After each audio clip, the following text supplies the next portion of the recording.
এই ধরনের কাজ আপনারা কখনোই করবেন না, এতে বাড়ির অনেক ক্ষতি হতে পারে।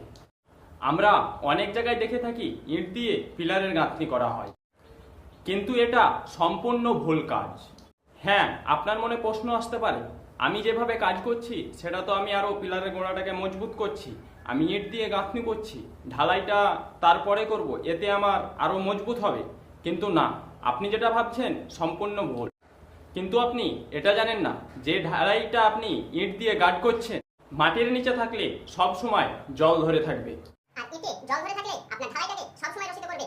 তার জন্যই ইট গার্ড দিয়ে ঢালাই করা যাবে না, কারণ ইটটা গার্ড থাকলে আপনার ঢালাইটা ক্ষতি কেন হবে? কারণ ইটটা আপনার ভিজে থাকবে, তার কারণে ঢালাইটাকে ক্ষতি করবে। কারণ একটা ইট জল শোষণ